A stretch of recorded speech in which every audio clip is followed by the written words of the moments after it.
Olá, caros amigos, boa tarde. Estamos no ar com o programa Um Sentido para a Sua Vida, da Federação Espírita do Estado de São Paulo. Como prometemos, teremos a segunda parte de Sebastião Camargo, que esteve aqui no nosso simpósio dia 2 de setembro. Hoje, ele vai responder perguntas também da plateia, né? Sobre prevenção de doenças degenerativas. Vamos assistir, isso vai melhorar a nossa qualidade de vida e a qualidade de vida daqueles idosos que estão sob a nossa proteção. Vamos assistir. Canibalismo pode até ser, porque os nossos sistemas de defesa são constituídos em parte de células canibais. Se assim não fosse, não haveria a possibilidade da cura.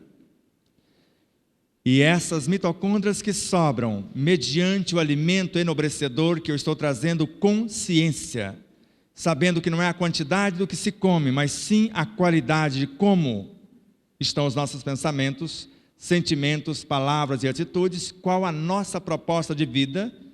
E agora vamos, através da mastigação lenta, porque a saciedade encontra-se na boca e não no estômago, a qualificação e a assimilação da maior parte dos nutrientes acontece na mastigação. Agora eu estou mentalizando, estou idealizando, estou planejando a reorganização dos meus corpos, e esse energismo qualificado pelo que eu sinto através das enzimas que representam o que penso e sinto, das minhas intenções.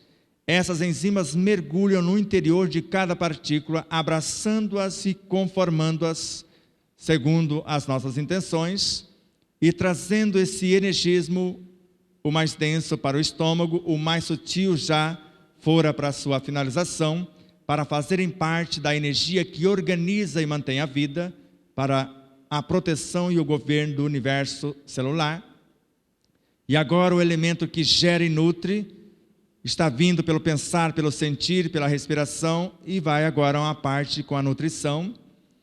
E o estômago faz o seu trabalho, o duodeno, o intestino fino, o fígado reprocessa, transmuta em mais de 500 vezes, devolve para a corrente sanguínea, basicamente no formato de glicose, e com a insulina portadora das informações de onde e como vai ser metabolizada esta molécula de glicose, abraçam-nas porque foram criadas pela docilidade, pela mansuetude, pela paciência ou pela ciência da paz. E nós criamos agora a insulina por este alto amor, por este alto perdão, por esta autoconfiança, e nós levamos esta encomenda para dentro da célula, para que a mitocôndria fracione em diminutas partículas. O aminoácido já está lá, auxiliado pelo ribossomo, que vai interagir com o retículo endoplasmático liso e junto se torna o rugoso, uma indústria, e nós criaremos as novas proteínas, as novas sementes de vidas para animar e manter a vida que já está em curso.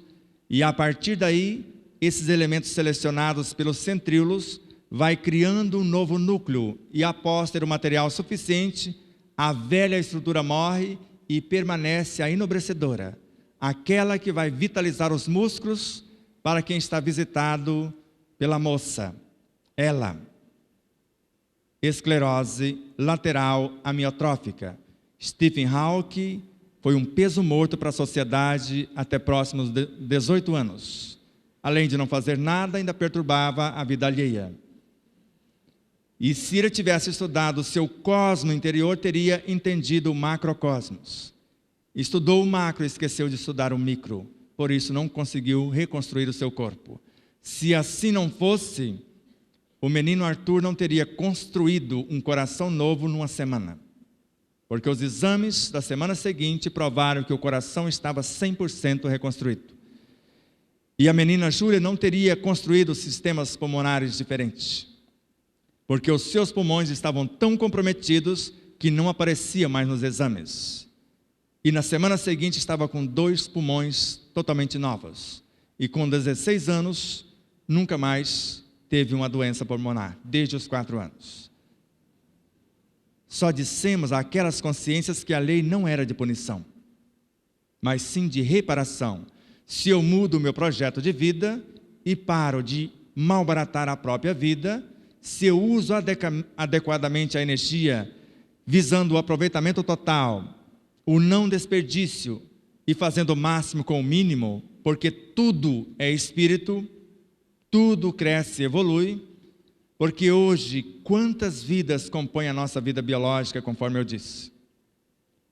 Agora tente imaginar, porque só uma única célula do perispírito tem o conhecimento das 600 trilhões do corpo físico, só uma. Agora imagine o dinamismo no perispírito, só na camada mais simples. Agora imagine o dinamismo do corpo mental. Com 36 horas de trabalho, André Luiz construiu uma espaçonave para viajar e visitar a sua mãe num plano superior. O corpo mental. Vamos bem na câmera lenta agora. Faça de conta que vocês não entenderam nada do que eu disse. E faça de conta que o Richard Bach está equivocado na informação. Ensinar e lembrar o outro que ele sabe tanto quanto você. Isso que fizemos com o menino Arthur. A gente pode convidar uma hora para ele palestrar aqui. Vocês teriam a coragem? Ele já palestra conosco falando de amor e sabedoria, falando da evolução desde o reino mineral ao homem. Veja lá o que vai fazer com a água. Ela é um ser vivo que registra o que pensamos, o que sentimos, o que falamos e o que fazemos. E dentro dela existem serizinhos, conforme Camille Flammarion na obra Deus na Natureza, com 2 milésimos de milímetro, já com músculos, com nervos, com instrumento de nutrição, de locomoção, de percepção, e com a força e a velocidade de um cavalo a galope, já perseguem o seu almoço, a sua presa, nos abismos de uma gota d'água. E uma única gota d'água tem 9 trilhões de átomos. E cada átomo para Joana de Ângeles é um universo em miniatura. E aí esquecemos de Jesus. Tudo o que fizer para um dos meus irmãos mais pequeninos, é a mim que eu fazeis. Qual será o mais pequenino? Aí vem André Luiz, na obra Libertação com o instrutor Gubbio. A mente estuda, ela arquiteta, ela determina, ela materializa os desejos que eles são peculiares na matéria que está em torno. Mas essa matéria é sempre formada por seres inferiores incontáveis em processo de evolução nos quadros do universo sem fim. Que mundo é esse de seres incontáveis que compõem os bósons de Higgs, os leptons, os bárions, os mesons, os quarks, o núcleo atômico com a energia nêutron, os prótons, os elétrons, os fótons? Que seres são esses que ouvem-nos quando nós sabemos dialogar? Pense na possibilidade de a ciência acadêmica estar necessitando de atualização. Porque se o nosso simpósio é atualização doutrinária, eu lamento dizer que não estou trazendo atualização nenhuma, porque tudo isso já existe nas obras. Eu não sei com que eu estou contribuindo para atualizar o que está nas obras doutrinárias, mas tudo bem. Então, quando o médico entender, conforme Kardec, na Gênese, quando ele souber que o valor do magnetismo de suas palavras, imantada pelos seus nobres sentimentos, como um sacerdote, como um evangelizador de almas e de corpos, ele vai perceber que as suas palavras interferem no físico e no moral de quem ouve, e pode levar os seres que vão iniciar o processo da cura. Porque conforme o doutor Sérgio Felipe de Oliveira, que já sabe disso, como mestre, doutor em psiquiatria, neurocirurgião, professor de medicina, cientista espírita consciente, a função de curar-se é do paciente. A função do médico é diagnosticar. A função do médico espiritual, segundo Bezerra de Menezes, André Luiz, Joana de Anjos e outro, é auxiliar no alívio do efeito. Curar a causa depende da transformação do indivíduo. Por isso que, por mais vasta que seja a medicina acadêmica, as medicinas alternativas, o máximo que farão por nós será o alívio. Porque o analgésico entorpeceu os neurônios, que teriam a função de registrar o que estaria acontecendo. O antitérmico não ajudou o corpo, ele está interrompendo um trabalho quase em desespero do corpo, porque o sistema imunológico trabalha em silêncio. Quando está acontecendo a febre, o negócio já está na última batalha. E se sabemos, se temos fé, eu vou dar ao meu corpo a presença de um banho frio. Se necessário, coloco gelo dentro de uma banheira e coloco o meu corpo lá. Agora, se não tenho consciência disso, tome um antitérmico. Tome um analgésico. Se não souber que basta algumas vezes a respiração com o pensamento alinhado para a dor cessar, para a fome passar, para o tormento se acalmar. Algumas respirações com essas intenções por estar no ar o Evangelho do Cristo. Basta a mastigação de um copo por meio de água, sabendo que tem vidas nessa água e que nós qualificamos a água com as nossas virtudes e que outros seres que estão interessados na nossa mudança e se usamos de sinceridade, eles estão acrescentando alguma coisa nesta água e conforme testificou Masaru Emoto, o cientista e professor, uma simples frase altera a estrutura molecular da água. Amor, gratidão, esperança, paz. Se uma simples frase altera, imagine uma oração consciência. Quer ver como é isso? Eu disse com Marcos, na obra de Emmanuel, Vinha de Luz, no capítulo 87, vocês encontram lá. Olhe. Olhar para onde? Para fora ou para dentro? O reino de Deus está dentro de vós. Para cá. Deus e o Cristo também. Olhe. Agora vigie a sua própria obra. Você olhou, observou, agora vigie a sua criação. Agora ore, coloque isso para trabalhar noutra frequência. Se orar, se olhar, para quem tem olhos de ver, é fazer uma autoanálise, uma análise psíquica da própria alma, da própria realidade. Tem uma receitinha para vocês. Eu aprendi a fazer isto assim. Consultando a minha própria consciência, de repente eu me vi fora do corpo, mas usando de honestidade para comigo e para com a minha consciência, reconhecendo o que eu queria de fato.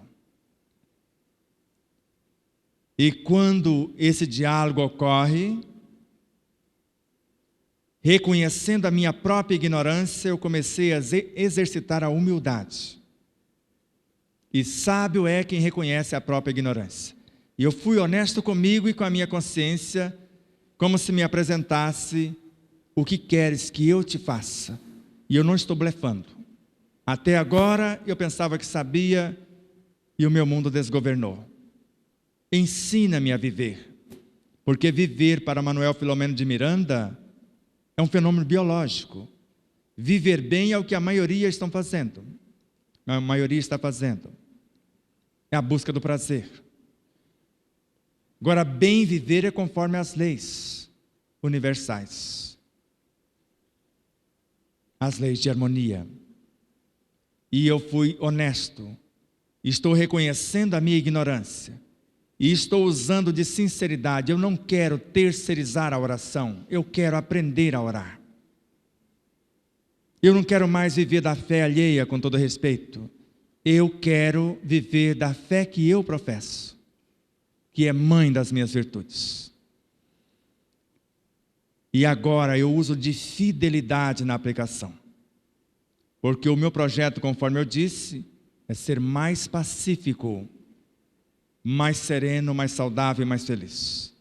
E como eu coloco isso na prática? Alegria de viver, gratidão pela vida e esperança de dias melhores. Porque quando falamos de virtudes, são entidades. Ou eu estou equivocado? Porque já começou pela fé confundir a minha memória. Eu achava que não era e agora a fé é mãe de todas as virtudes. E aí nós estudamos a lição Cáritas no Evangelho e num dado momento o próprio Espírito Cáritas afirma com todas as letras: eu sou a caridade. E agora meus neurônios tombaram todos. Eu pensava que era algo virtual. Aí a Amélia Rodrigues vem em nosso socorro na obra Nos Caminhos de Jesus. E eu creio que alguém deva dar confiança a Amélia Rodrigues e ao mesmo tempo a maior biblioteca viva que existe no nosso planeta atualmente, Divaldo Pereira Franco.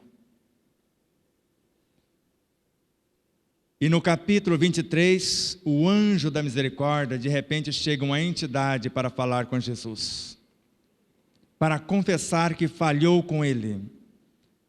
Tu te recordas, eu sou a fé. E ela descreve como uma jovem iluminada. Eu não sei se porque até agora as virtudes eu vi tudo mulher.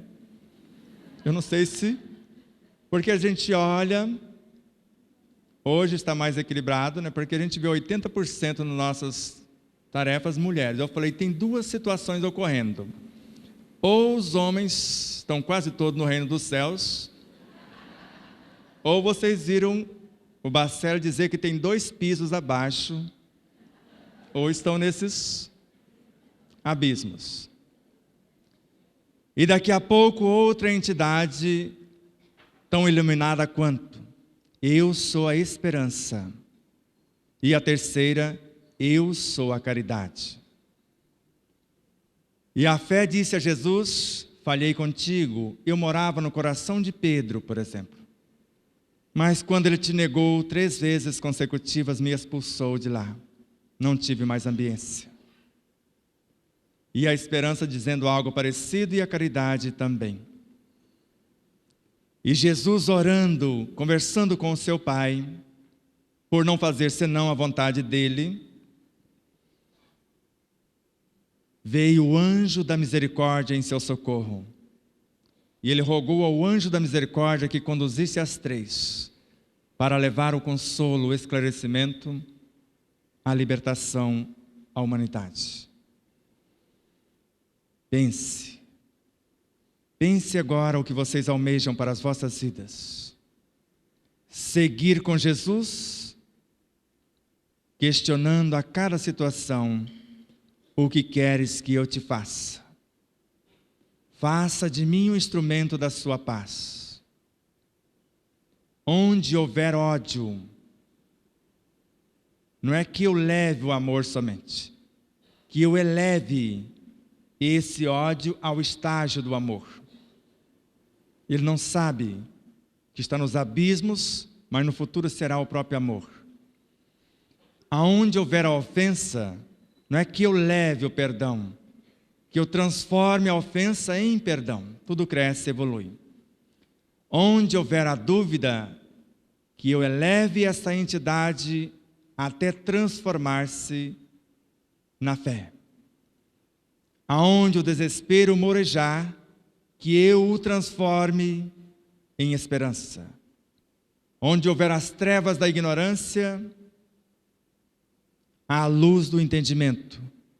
Onde tiver a discórdia, a concórdia e assim por diante. E nesse messianato, fazei com que eu console mais, sem esperar consolo. Que eu ame mais, sem esperar amor. Que eu compreenda mais, sem esperar compreensão. Porque é intencionando dar conscientemente é que vemos multiplicado 100 ou 1000 vezes a dádiva. Porque é dando que recebemos, ou recebemos mesmo antes de dar. É perdoando que somos perdoados. E é morrendo o velho ser de comportamentos indevidos que nasce o novo homem para uma nova realidade. E por isso, entendendo o que é orar, quando Jesus começou a nos ensinar dizendo: Pai nosso dos céus, santo é o seu nome, venha o teu reino, tua vontade se faz na terra como em toda parte. Dá-nos hoje nossa parte de pão. Perdoa as nossas culpas quando houvermos perdoado a culpa daqueles que nos ofenderam. Não nos deixes entregues às provações, porque assim nos resgatas do mal. Esse é o Pai Nosso aramaico, que o Dr. Severino Celestino resgatou para nós e consta na obra Analisando as Traduções Bíblicas. E se concordarmos com essa síntese, assinamos: assim seja. Hoje sabemos que a oração é usada para 3 coisas: louvar, pedir, agradecer. Para Emmanuel não tem como louvar se não for na ação. Meu Pai trabalha até hoje e eu trabalho também. Sede vós outros meus imitadores. Agora o que eu posso pedir? Bênçãos, que segundo Emmanuel, oportunidades de trabalho no bem. Ramatiz também pensa assim, na obra Sob a Luz do Espiritismo e em Jesus e a Jerusalém Renovada. Só posso pedir trabalho, porque se a primeira etapa era para reconhecer a onipotência, a onipresença, a onisciência e o dinamismo da potencialidade cósmica e crística, só posso pedir trabalho porque é assim que está na segunda lei moral no Livro dos Espíritos. A primeira lei de adoração, através da qual eu reconheço o dinamismo da paternidade cósmica e crística. Só posso pedir trabalho no bem, por ser o bem de todos, o eterno princípio. Por ser o bem eterno, a lei suprema, segundo André Luiz. E agora só me resta agradecer. E Joana de Ângeles, em Psicologia da Gratidão, narra: quando um grão de trigo quer agradecer a Deus, ele se deixa matar para transformar em pão. Trabalho. E Miramês narra: se quisermos curar-nos de todas as enfermidades, inclusive das enfermidades congênitas, o primeiro passo é amar. Criar o amor substância. O segundo é amar, transformá-lo em amor virtude. E o terceiro é amar, exercitá-lo de forma incondicional. E Chico Xavier já havia dito: disciplina, disciplina, disciplina. E explicou: disciplina não é uma cela trancada, é a chave que nos permite abrir a porta. A gente sai lá fora, busca novas informações, mas eu preciso voltar e continuar a tarefa. Não desistir da vida, nem de si mesmo, é o que nos ensina o ensino universal dos Espíritos. Pense na verdade que acreditam. Tente sentir e qualificar o que estão pensando, falar o que estão sentindo e viver o que estão falando, para tornarem-se, ou para que nós possamos nos tornar as criaturas mais pacíficas, mais saudáveis, mais felizes e mais serenas do planeta Terra. Muita paz, muito obrigado a todos.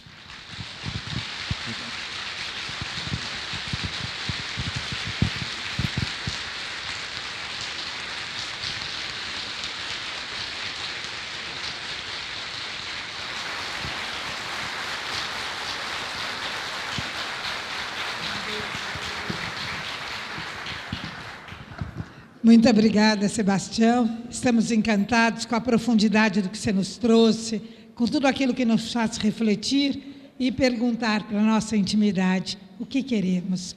Mas agora chegou a hora de algumas perguntas e a Márcia, então, vai se encarregar de formulá-las a você. Por favor, dá tempo de acabar a água. Gostaria de tomar água primeiro? Não, tudo bem. Como eu disse, não é a quantidade. Né? Obrigado.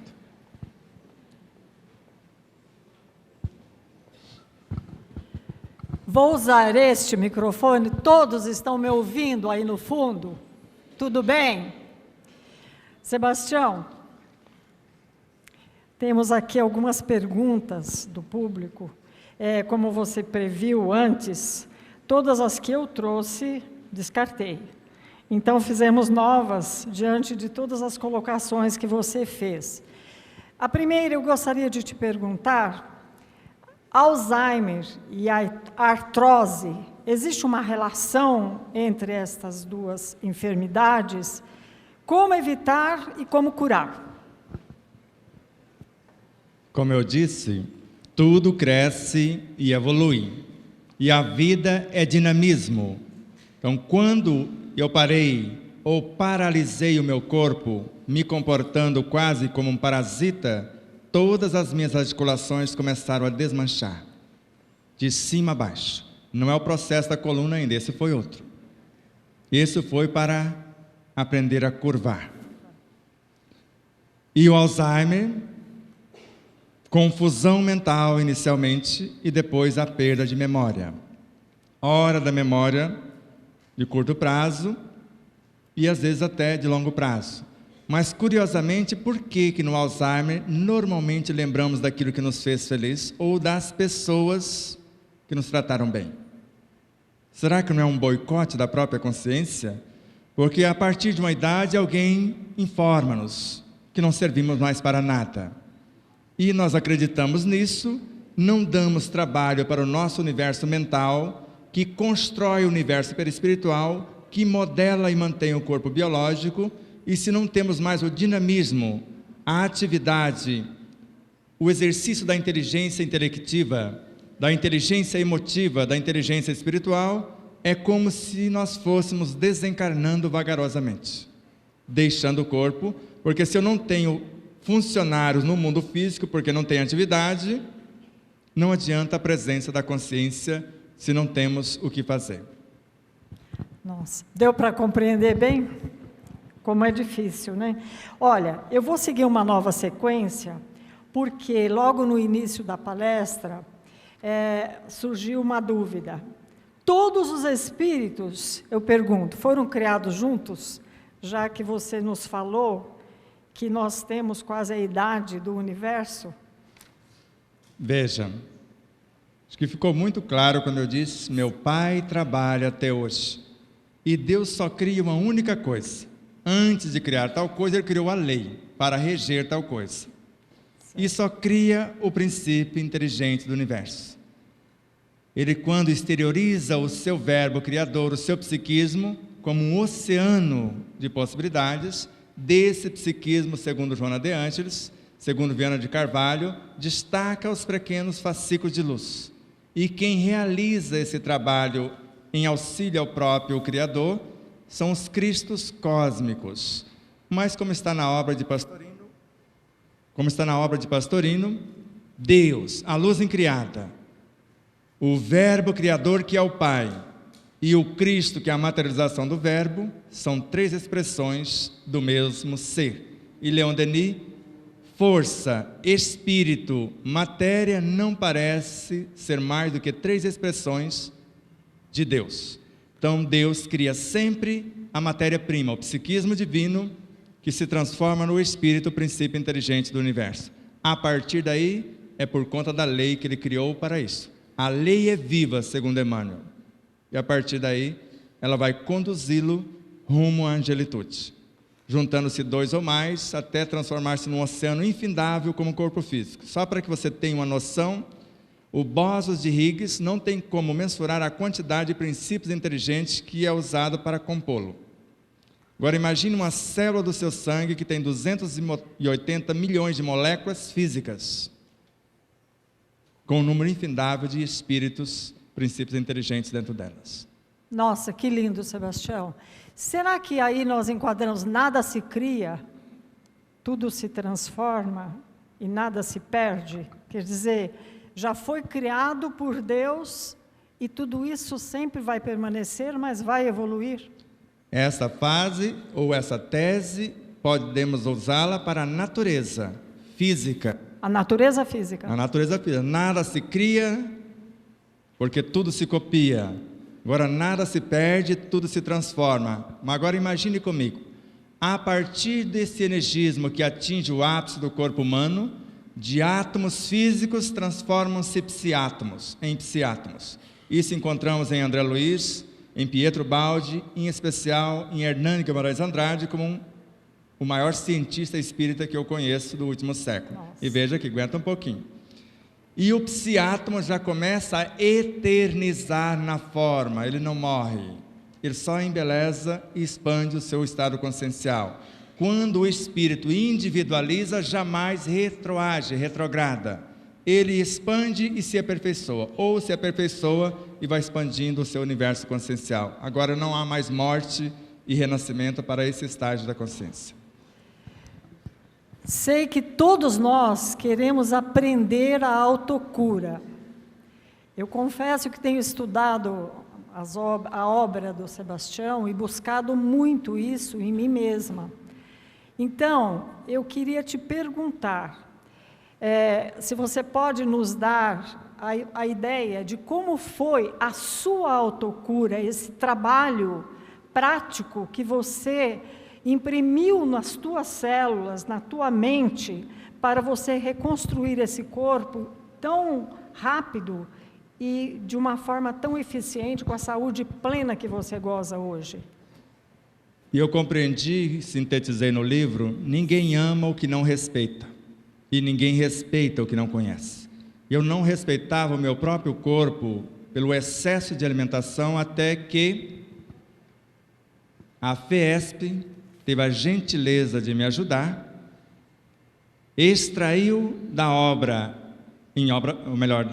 de obras póstumas, colocou no jornal, e quando bati o olho, não deu outro. Eu coloquei até no livro, em homenagem à própria FESP, na página 250, que o excesso de alimento gera enfermidades no corpo.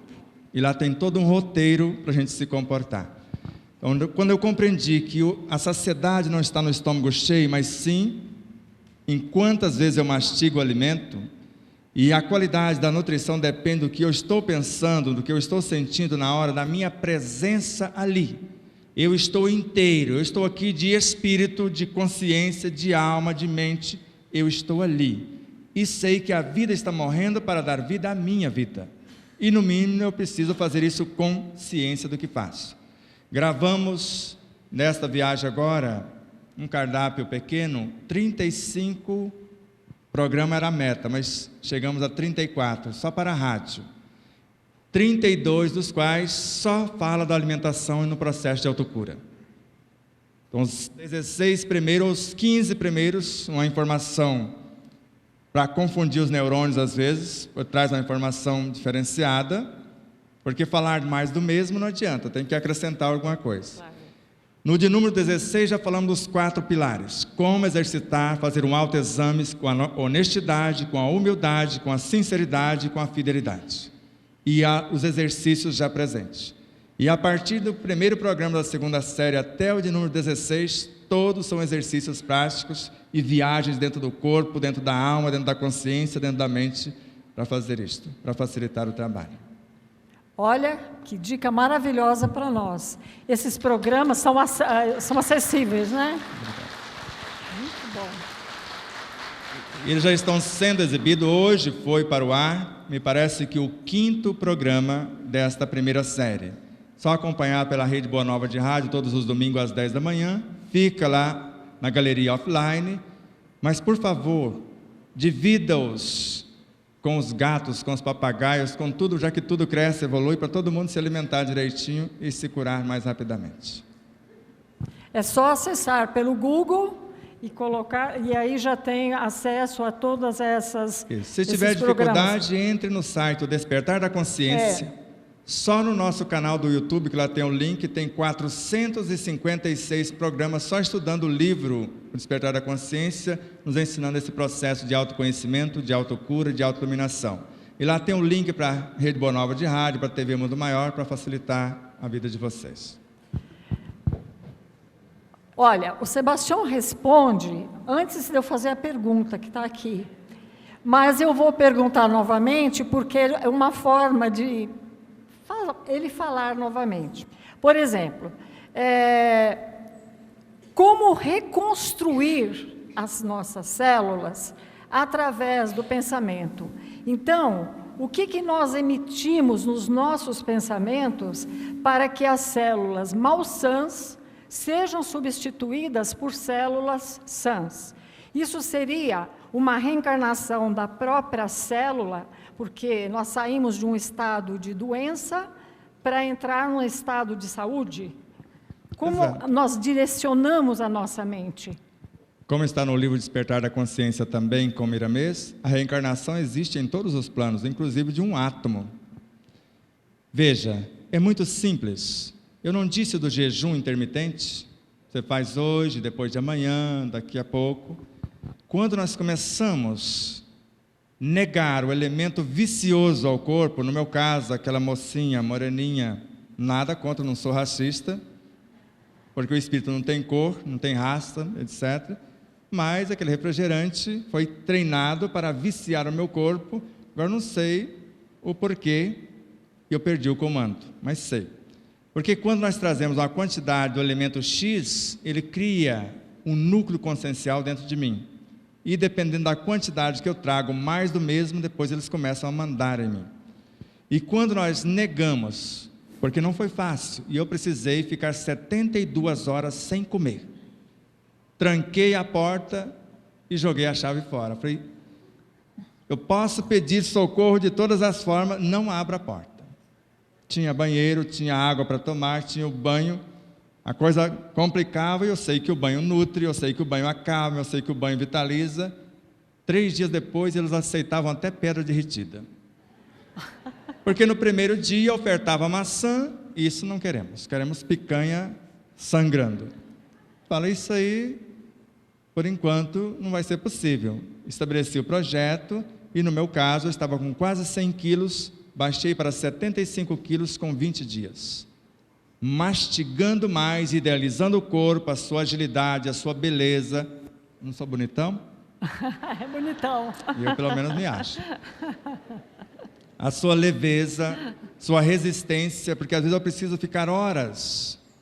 Porque outro dia na rádio, eu e a Neuza, ela fazendo só a abertura e etc., nós gravamos 7 programas num dia, de 40 e poucos minutos, sem cansar. Do mesmo jeito que termina, você começa, você termina. Porque durante a fala, antes eu tomei um pouco d'água, e eu faço a conexão com a jarra d'água. E a água traz o energismo que eu preciso para a lubrificação das palavras, para gerar a saliva, e eu não preciso tomar água durante a fala. Isso pode ser feito por qualquer um, basta estudar e um pouquinho de exercício. Pelo menos pensar no que vocês desejam para vocês. E na hora da alimentação, mastigar mentalizando o que pretende. Na hora de ouvir uma boa música, idem. Porque o que estamos pensando, o que estamos sentindo, o que estamos idealizando, este conteúdo, esta informação, já viaja para o interior da célula, como eu disse, e começa o processo de reprogramação, de pacificação e de nutrição ao mesmo tempo. Que maravilha! Você sempre, nos seus ensinamentos, diz que nós temos um ser do corpo, que seria assim como um maestro, que cuida, que harmoniza as nossas células. Quando nós estamos num programa de televisão e aí passa uma propaganda de pipoca, e nós temos aquele desejo de comer a pipoca, é o estômago que está nos comandando? Eu falo, coitadinho desse menino, ele não lembra nem o que ele comeu ontem. E ele é a vítima nesse negócio. É um povo que está mais ou menos por aqui, que está olhando, às vezes, os sentidos aguçados, quem faz isso são os nossos sentidos. O corpo não tem nada a ver com isso. Não. Nós escravizamos o corpo pela deseducação dos sentidos. E só o pensamento tem mais informações do que todos os sentidos juntos. Nós poderíamos domá-los com esse pensamento, porque Kardec é que chegou à conclusão que o corpo é um ser, o chamou de o ser do corpo. Gabriel Delano percebeu que ele tem tanta autoridade, e Lancelin, na obra Iniciação Viagem Astral, fala que o corpo pode expulsar a alma que não o promove. Foi por isso que Kardec, vendo o dinamismo do corpo, a renovação de toda a energia dentro de 2 meses, falou: o corpo está evoluindo sim, renovando, e o espírito está? Por isso que ele estudou a troca de espírito. Espírito que recebia o ultimato para deixar o corpo, porque o corpo é uma entidade com vontade própria. Ou nós contribuímos para a sua evolução, pelo menos é o que consta no Evangelho segundo o Espiritismo. O corpo físico vai evoluir até se confundir com o perispírito. O perispírito também segue, porque ele sofre transformações sucessivas até a sua completa purificação, que é o estágio dos espíritos puros. Então tudo evolui. Ou eu dou dinamismo a esse corpo, intencionando promovê-lo, sublimá-lo, ou ele me demite a qualquer momento. E aí tem a desencarnação. Tem uma pergunta do público que diz assim: no livro Joana de Ângeles, Desperte e Seja Feliz, diz que o corpo humano é um laboratório de gigantescas possibilidades, podendo autodesarranjar-se ou autocorrigir-se. Por que isto acontece? Nós colocamos essa leitura, também essa fração do livro de Joana em nosso livro. Temos um médico à nossa disposição dentro do próprio corpo, que é o próprio ser que coordena este corpo. Se eu não cuido do meu próprio patrimônio, um excesso de energia ou com escassez, porque eu preciso trazer na medida exata das suas necessidades. Quantos de nós comemos o que não necessitamos, combinamos o alimento para agradar o paladar, mas às vezes não tem nutrientes. Você cozinha os legumes e vai fazer a salada amanhã. O que tem nesses alimentos de útil ao corpo? Tem sobrecarga, porque eles vão ser expulsos. E aí eu como aqui a picanha ou o bife do animal, do bovino, e coloco no mesmo cardápio o suíno, coloco aqui o das aves, a carne de aves, e coloco ali o peixe. São 4 proteínas fantásticas. Uma vai expulsar as outras 3. A que foi mais potente vai colocar as outras para correr. Aí eu como o feijão, que tem basicamente algo parecido com o queijo, e quero comer o queijo junto. Um vai expulsar o outro. Nem comer sabemos. Quando nós soubermos combinar os alimentos para que um potencialize o outro, que é o caso do arroz e do feijão, um ajudando o outro, um transformando elementos que prejudicariam o nosso corpo, e a maioria nem arroz come amido. Eu vou direto na beneficiadora, assim que tira a casca, esse é o meu, arroz integral. Porque o do supermercado não é, já tem 2 polimentos, a maioria. E o que nós comemos lá, o branquinho, tem 5 polimentos, com jato d'água, tirando tudo que é nutridor, e nós comemos apenas amido. Aí amido com feijão pode não dar muito certo. Agora arroz, de fato, aí a coisa pode acontecer. Um simples arroz com feijão e um ovo frito já dá mais ou menos 80% de tudo que necessitamos no físico. Artrose no joelho, também é do público essa pergunta. Ela diz: muita dor, eu precisaria operar e faço terapia, mas não está melhorando. Então, talvez ela queira uma orientação. É artrose no joelho. Primeira coisa que a gente tem que perguntar para ela, se ela quer caminhar. Trilhar novos caminhos. Porque doença nas articulações significa isso. Se eu quero caminhar em novas direções, porque a estrutura óssea, basicamente, toda ela pode ser recomposta comendo couve, tomando sumo de couve em jejum. Mas a couve ajuda. Agora, se eu não mudo de dentro para fora, se eu não coloco em ação o meu próprio mundo esquelético ou a minha estrutura óssea, então não vai dar muito certo. Eu trago a couve e todas as demais folhas verdes que são mais ricas nos elementos que compõem a estrutura óssea, porque o osso não é feito de cálcio somente. E o cálcio, o mais potente, é o que está nos alimentos naturais e não sintetizados. Esses são fraquíssimos. A vitamina D, a mais potente, é a que vem através da luz solar e não as que nós tomamos. Então, se eu souber de fato, eu posso criar um mecanismo como eu próprio, que não conseguia, os meus joelhos desmanchou de tal forma que eu andava e caía. Então, quando nós vamos agachar para pegar alguma coisa, quem agacha? As pernas. Não é a coluna que vai fazer força. E se eu vou erguer, é para isso que elas servem. Eu desconheço que tem 27 ossículos só compondo da ponta dos pés aos meus tornozelos. E aí eu não faço nenhuma massagem. Nem isso eu lembro. E se eu tocar na planta dos pés, eu já comunico com todo o corpo, porque há terminações que me ligam a qualquer órgão do corpo, em qualquer parte do corpo, só tocando nos pés. Mas isso existe nas mãos também. E não lembro nem de fazer um carinho no meu corpo na hora do banho. Uma gota d'água na palma da mão transforma-se numa refeição se eu souber fazer. Quando tiver com fome, tiver só uma gota d'água, coloca ela na palma da mão e começa a girar o dedo no sentido anti-horário, intencionando, porque através de uma gota d'água estamos em conexão com tudo que existe no planeta e no cosmos. E comece intencionando a nutrição que deseja para o corpo. E ao mesmo tempo, se quiser liberar energias que estão causando perturbações, gire no sentido anti-horário. Com um simples toque, com a simples gota d'água, que eu estou em conexão com tudo, eu já faço o processo de nutrição do próprio corpo. Creio que é por isso que Madre Teresa só tomava uma xícara de água por semana. O que isso fazer... como alimentação total, não era só uma xícara de água por semana e mais nada, só que era só água, ar e luz. Outra pergunta também do nosso público. O que fazer para realmente conseguir mudar os pensamentos e conseguir realizar e viabilizar as benesses do plano espiritual? Só orar e vigiar, caridade e trabalho no bem? Já falou o roteiro inteiro, é só entender o que é orar, o que é vigiar e o trabalho no bem. A caridade é um processo de autoiluminação, isso é Kardec. A caridade é a sublimação da personalidade. Dar coisa é o que nós chamamos de beneficência.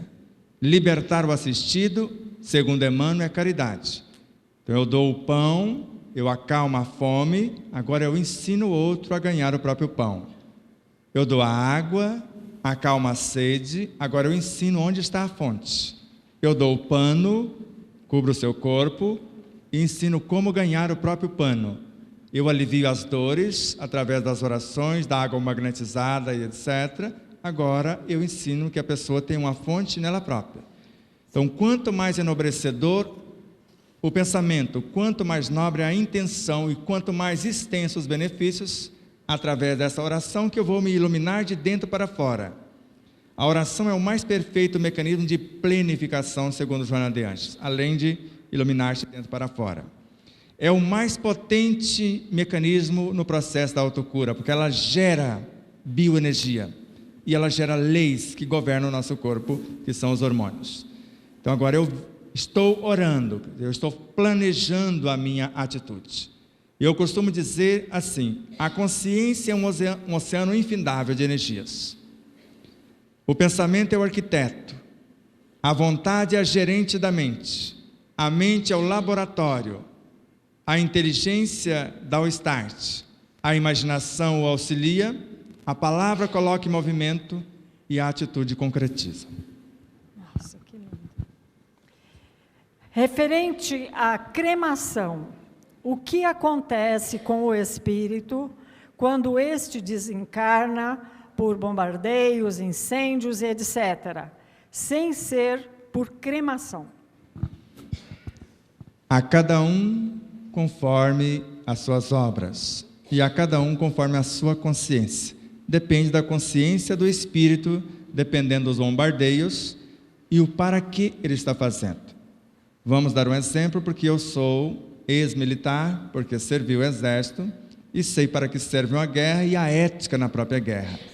Então, se eu estou defendendo a minha nação, defendendo a vida, eu tenho autorização de matar, dentro de certas circunstâncias, mas se o outro se render e se eu fizer, é um assassinato. Mas na batalha onde eu estou defendendo a minha própria vida e a minha nação, é permitido, mas se eu fui para a guerra, eu sei que meu corpo pode ser esfacelado. Agora, quem estudou o Evangelho segundo o Espiritismo, soldado no acampamento recebe promoção? Só recebe se for para o campo de batalha. Isso é uma lei na própria guerra. E o que importa ele perder as armas, perder o corpo, perder a farda, se ele sair vencedor e vencedor de si próprio. Ele não acovardou-se diante do que ele jurou defender. Porque nós somos, nas Forças Armadas, semelhantes ao sistema imunológico do corpo. Eu que servi o exército é como aquela primeira equipe das células do sistema imunológico que vai para a guerra. Elas não estão nem aí se vão morrer, mas elas colhem todas as informações do inimigo e passam para a segunda equipe, que nós chamamos de a marinha. E nos submarinos nucleares estão fabricando os antídotos, que são as bombas, e no nosso corpo imunológico, o nosso sistema imunológico, esses antídotos vão ser lançados nos agressores pela terceira equipe, que nós chamamos de aeronáutica. Vai lá e joga a bomba na cabeça do povo. Se dentro do nosso corpo tem guerras químicas, guerras atômicas, lá fora só acontece num tamanho maior. Depende da minha consciência. Agora, queimar um corpo para o espírito que não tem o desapego, que não tem ciência, e a lei recomenda, só queime um corpo, a lei moral, se ele colocar a vida de outros corpos em risco. Porque o corpo tem vida animal. Se a terra o acolher, a vida que é animal continuará sendo vida animal. A vida vegetal já vai direto para o reino vegetal. A vida mineral para o reino mineral. Se queimarmos o corpo que não é nosso, que é um empréstimo divino, toda a vida será obrigada a ser minério outra vez. Vai começar lá no mundo atômico e subatômico. Meu Deus. E é coisa bem simples. Já que perguntaram, agora aguenta. Porque alguém está pedindo para falar e eu vou falar. Mais de 800 graus de temperatura. Agora imagina o espírito apegado que fica 2 anos junto com o corpo.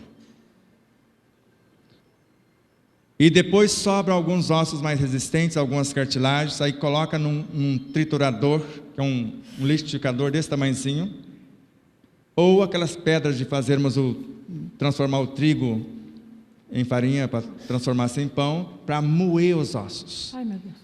E se eu estiver apegado, eu sinto todas as dores do fogo, todas as dores dessa trituração, e nasço com todas essas fobias. Meu Deus, Sebastião. Porque não disseram para vocês, e eu vou dizer, se não disseram até agora, quando morre um corpo, ele vai participar da formação de outros corpos. Jesus foi claro, nenhuma das ovelhas que meu Pai me confiou se perderá. Quando eu encarnar outra vez, eu vou pegar o meu patrimônio, onde eu deixei. Ele pode dar continuidade, mas eu vou dar, primeira coisa que eu vou arrebanhar o meu povo. Se eu cuidar mal do povo que governa o meu fígado, por isso que nasce com falha congênita no fígado. Com você não embarcamos. Eu trato mal os pulmões, negativo. Com você, e às vezes não construímos o próprio corpo, por isso vários abortos, várias situações deprimentes para o espírito que chegou ao estado de ovoide, por exemplo, ele não convence o povo. Milhares de encarnações precisam, até ele mostrar que é sério, agora é para valer. Ele não quer ser mais um elemento perturbador, mas sim um bom condutor para essas vidas. Um só rebanho, um só pastor. Que lindo, Sebastião, porque nós temos uma orientação dentro da doutrina que aqueles que optam, família que opta pela cremação, que deve esperar no mínimo 72 horas. Então, pelo que você está nos informando... Há espíritos que ficam em torno do corpo anos. Tem que ver se ele tem condição para começar, se o corpo morreu com a doença contagiosa, para começo, que vai colocar a vida dos outros em risco. Se assim não for, ele não é dono do corpo. E eu não faria e não deixo fazer com o meu, porque desde o Egito temos esse respeito com o corpo.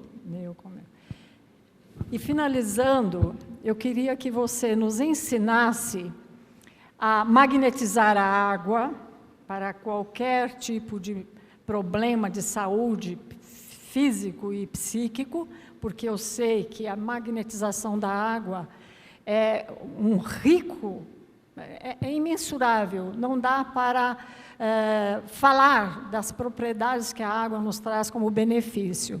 E também do abraço no nosso próprio corpo. Vamos lá. Meia hora para a resposta, pelo menos. Vou tentar ser o mais sucinto possível.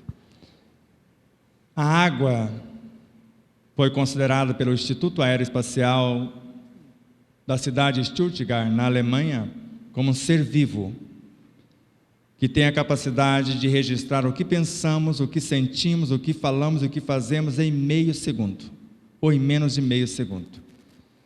E com que qualificamos? Allan Kardec narra que nós qualificamos os fluidos, as energias, com as nossas virtudes, mas nós qualificamos os fluidos, a água e outros, com as nossas virtudes também. Quando oramos, estamos trazendo estado de nossa consciência, porque é um processo de iluminação de dentro para fora. Na mente, o processo da oração transforma o energismo em bioenergia, que é os elementos mais ínfimos que nós conhecemos no mundo subatômico. E com eles mergulhamos no núcleo do átomo, que é um centro vital, segundo Emmanuel, e esse energismo qualificado de nossa própria espaçonave psicofísica vai enriquecer a água conforme os nossos ideais, as nossas propostas. Mas para quem estuda, para quem vive o Evangelho no lar, nem precisa fazer oração, porque só a leitura do Evangelho e a aplicação porque Kardec fala que a oração mais perfeita é a ação consciente, é o trabalho consciente e constante.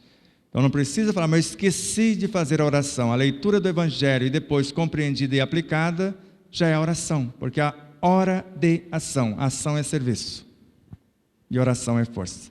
E o abraço carinhoso no banho ou fora do banho, fisicamente ou mentalmente, porque você fez assim, eu imaginei quem não tem braço. Então a ternura envolvendo o corpo, como é essa ternura? Aquela que a gente sente quando pega uma criança recém-nascida, um animal de estimação, uma flor tenra. Então aquele carinho mergulhe da mente ao físico, viaja por dentro do corpo, abraçando, motivando, idealizando como vocês desejam que ele haja a partir dali, mas depois que fizer isso, o alimente de forma adequada para que ele possa prosseguir.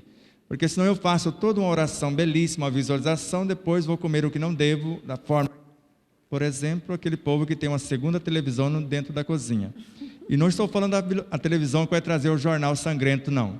Estou falando do micro-ondas que destrói em 1 minuto de aquecimento 97% de tudo que é nobre e útil, tudo que é vital para o corpo, e transforma, segundo os cientistas, médicos renomados, em vários elementos cancerígenos o restante. 1 minuto. E para quem tem um forno micro-ondas ligado e liga também ao celular, a onda dos dois no processo de ressonância, um pode explodir o outro. E para quem liga o celular para carregar e coloca, ele tem mais de 1000 vezes a radiação do que desligado.